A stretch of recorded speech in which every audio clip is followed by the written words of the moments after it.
Hey there everyone, it's Misterstubstep, and today I have another complete set video. This time it is Sun and Moon base set. Overall, I think the set is fairly easy to complete. Sun and Moon was printed into oblivion. There are a handful of chase cards within this set, but I think all of them are in fairly decent range as far as prices go. I think the worst conditioning that I got within this set was moderately played, so everything is around, I would say on average, about lightly played to near mint. I did open a lot of Sun and Moon base back when I was 2017 this came out, so I was just graduating college actually. Cool. So yes, there's 163 cards within this set, 14 of those cards being secret rare, and it came out on February 3rd of 2017. So yeah, I was actually in my final semester of college, graduating that spring. Maybe I'll show some photos. The first booster box that I ever opened was Evolutions, and then followed by Sun and Moon at base, as well as Guardians Rising. So this set brings me back. So we'll go right into the set. Always starting with that Caterpie. I wonder how many sets start with Caterpie. I feel like there's a lot of sets. There's new reverse holos with this new Sun and Moon series of sets. So please appreciate those reverse holo patterns, especially when we go to the other colors within this set. Let me know what your favorite card is from the set. Let me know if you have a Sun and Moon base complete set or master set or whatever.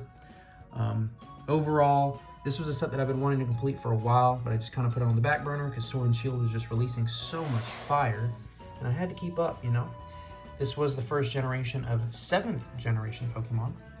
So, I don't know if y'all still like Decidueye. I know Legends Arceus did come with that new form of the Hisuian Decidueye.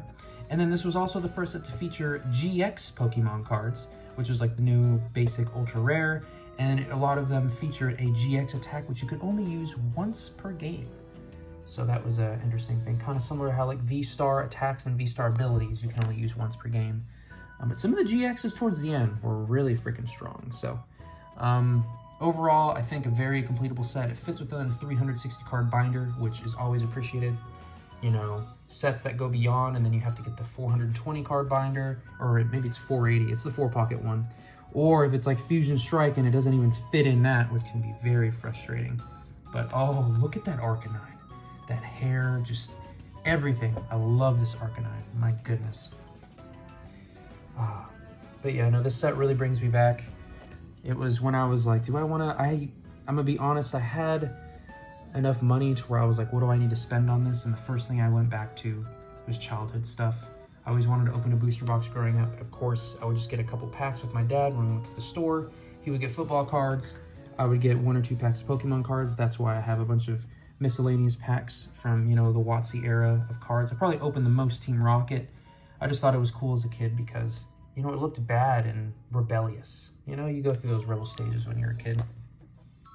But yeah, this is a pretty big set. The base set will usually feature, you know, multiple artworks of some Pokemon, and it'll also feature a lot of trainer cards because a lot of times it's in coordination with a rotation, which is something that we're going to be having with Scarlet and Violet.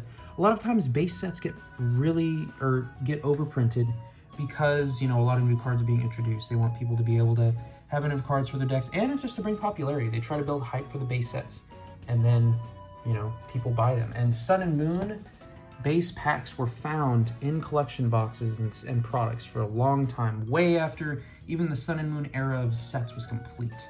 And Sun and Moon was the first one in the set. So yeah, that's why there's a lot of these cards and packs in circulation. So don't overpay for any of these cards. They are fairly accessible. You just might have to hunt a little bit. I would say I got majority of these off a TCG Player if I didn't pull them myself. Especially the big chase cards. I did not have the most expensive card from the set. I do like this Vikavolt. I feel like Vikavolt gets a lot of good artworks. And then we're going to the Togedemaru. Got all those Pikachu clones, and even the annoying Zubat looks decent within this set. Got the Golbat, and then this Crobat, I think actually had a little bit of value to it. Maybe it still does, I'm not sure. I just remember pulling one and then looking up the price and seeing that it was over $1. I was like, you don't say. It's always nice when a holo is over $1. Look at Drowsy on the beach. I feel like that's the last place you'd expect to find a Drowsy. And then Hypno on a beach. Look at that, with that Oyama artwork. Got the Espeon GX. Surprisingly, the Espeon GX is not just a bulk GX. A lot of these cards, now that they're older, cost a little bit more, especially the Generation 7 starters. I know in the beginning, a lot of starters might not get as much love, and they might just be just as much as any other bulk ultra rare card.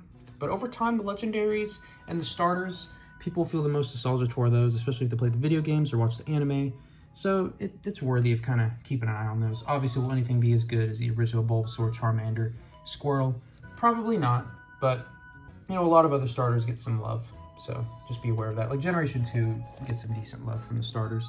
But it's interesting to see as the ages of kids that went through those games becomes, you know, of age, like in their mid-20s, late 30s, where they actually have expendable income to buy things. That's kind of when the popularity of those starters or of that generation of Pokemon becomes popular, because that's what they grew up with, and now they can afford to buy whatever the heck they want. So, I mean, of course, I wouldn't say I'm a Gen 1er, but I probably put the most hours into the Gen 1 remake of Fire Red and Leaf Green, which came out in Generation 3. That is a really nice Umbreon GX. I mean, look at that. That is such a nice artwork, and I think the price kind of reflects. I don't want to say it's over $10, but it's pretty pricey for just a regular GX card. But yeah, there's some really cool cards within this set. And some of the reverse holos look kind of nice. And yeah, we even have the Crocodile line here. And don't worry, I have some exclusives towards the end, as well as the energy cards. Do not forget the energy cards with the new base set that's been released, or in the middle like Brilliant Stars. Don't forget to collect all those energy cards. They're super accessible, and you get a bunch of bricks of them in Elite Trainer boxes and other products. So like, oh, I don't need a set, but I like just having a complete set of energy cards because, you know, it's kind of nice to look at. Look at that cutie fly. Love the fairy typing. And then Dratini by my favorite artist. Love that artwork. Really like the dragon coloring on this one. And this is a really good Dragonite artwork. I really like that artwork for Dragonite. Is that one a reprint of Roaring Skies? I feel like it's not. I feel like the Roaring Skies one's slightly different. But I do really like that. And then Fearow getting some hurricane-like artwork, and that Kangaskhan growling. Got Tauros. This Eevee's kind of ugly, but it's, you know, I guess a decent card. Not bad. Got Spinda. Spinda has the most variants of any Pokemon. It really does. Those spots can be in so many different combinations. It's crazy. I think someone did a calculation of all the different variants of all the different types of Pokemon, of all the everything, including like male and female differences and all that stuff. And I think it's like either in the millions or the billions. And like 99% of those Pokemon are just Spinda variations, which I found kind of fascinating. And you might see, yo, what's up with these sleeves? Why are there like some random silver sleeves there? Because those are the cards from the original booster box that I opened. And all the ultra rares I would put in with the special sleeves. And with these like commons and uncommons and bulk cards, it's kind of difficult to put the really, really nice sleeves. So you might just use some penny sleeves or something like that, which is what I typically do. If you are planning on collecting this set, I would collect it sooner rather than later, especially the trainer cards, because as these trainer cards get older and reprinted over and over again, they just slightly uptick in price again and again. Now that Scarlet and Violet is on the horizon, any trainer cards that are being printed within that set or reprinted, I might wait for those to kind of cool down, because right now those cards are probably hot. I know when we're actually coming up on it soon, so I'll wait till we get there. The Lily. The Nest Ball, as soon as the Nest Ball was found out to be reprinted, the Nest Ball prices skyrocketed. So just be aware of that. I wouldn't buy them now. They'll probably cool down eventually, but just be wary. Every single time you're gonna have an uptick when they get reprinted. And unless, I mean, but if they're like just average cards like this potion, the potion's never really gonna be crazy expensive because it's not a game-breaking card, but it's been there since the beginning. And the Rare Candy. Has anyone ever always wanted to try rare candy? It's kind of like a Scooby snack or a Krabby Patty or something like that. I don't know. I don't think a rare candy sounds that appetizing, to be honest. Maybe if it was unwrapped. The rare candies from, is it Pokemon Go or something? It might be Pokemon Go. Those rare candies, however, look good. Same thing with Ultra Ball. Back when Ultra Ball first came out, it was like the first time it was like the full gold secret rare card. And I remember it being really expensive watching Darium's Pokemon open it up and try to find those gold Ultra Balls, because Ultra Ball is such a good card. This card too, grab any Pokemon from your deck. It's a really good, I mean, it's a huge staple within my Reggie Drago deck that I'm using. Look at that Umbreon GX. Hello. Solgaleo GX, and we even got the Tauros GX. A lot of these full arts are pretty bulk pricing, but you know, Espeon, Umbreon, and then the legendaries will be a little bit more expensive. The Lima, Honestly, can't even remember what Alima did in the game. Lily, not the most popular Lily full art. I think it falls below the Lily from Ultra Prism as well as Lily's Full Force from Cosmic Eclipse, but it's still a Lily full art, so it's gonna hold a little bit of value. Professor Kukui, Team Skullgrunt, and then we go into the Rainbow Rares. This was the first set to introduce Rainbow Rares. I mentioned in a previous video how they're not going to be printing, at least for the foreseeable future, within Scarlet and Violet, that Rainbow Espeon GX. Quite nice. And the Lunala GX. You go right into the most expensive card in the set, the Umbreon GX. So the Leo, the Tauros, and the Gumshoes. I remember I thought this was ridiculous, and that's why I didn't complete it way back when. I was like, man, that's way too many secret rares to try to collect. When you might get one in a box, like this is the one that I got in my booster box that I opened. The Rotom Dex, which is probably one of the worst ones to get. I mean, if I had to get any trainer, I mean, a Switch or an Ultra Ball would have been amazing. But I know, like, this Ultra Ball is pretty hefty. And then you got some Secret Rare Energies, which I really like the look of these Secret Rare Energies.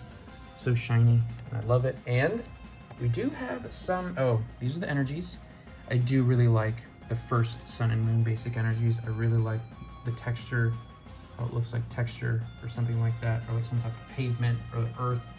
I just really like that, and the fairy even looks really good too. And here's some exclusives. Yeah, they're deck exclusives or like play promos or something like that that I just found or just acquired over time. These ones, do these have like holo or something? Why are these even in here? Oh yeah, they do have holo. I was like, what the heck? That's just the regular card. They should be here. So yeah, if it doesn't look like it, they should have some type of holo in there. I think this one's actually a non-holo variant, yeah. And then Oranguru, why are you in here? Oh, I guess maybe the one within the set is holo. But yeah, now we can go over the full flips, and then we shall be complete with this set. Let me know what you think of Sun and Moon base overall. It was fun to complete. Compared to Sword and Shield sets nowadays, this full art Rainbow Rare section isn't that bad. But back when this first came out, I mean, most sets would have like one secret rare max. And then this set came in with all these full arts, all these secret rares, gold trainer cards. It was like, oh my goodness gracious. How do you guys expect us to pull these cards? I mean, just the amount of booster boxes you have to open based on the pull rates just to get, that's assuming perfect pulls and no duplicates, is still a considerable amount, like at least a couple cases of booster boxes, which is just ridiculous. You go back to the base set, you could probably open like one or two, maybe like two, then generally almost complete the entire set, maybe 3 or 4 to like guarantee it. But obviously 3 to 4 base set booster boxes right now would be a little bit more expensive than this. But yeah, overall really nice set to look at, and it's nice to complete. I was glad to do a TCG player video and then realized that one of Secret Rare Energies was the last card I needed for this binder. So very glad to show it off to y'all. Let me know what you thought. And yeah, really looking forward to the future Scarlet and Violet and future complete set videos. Thank y'all so much for watching, and catch you guys in the next one.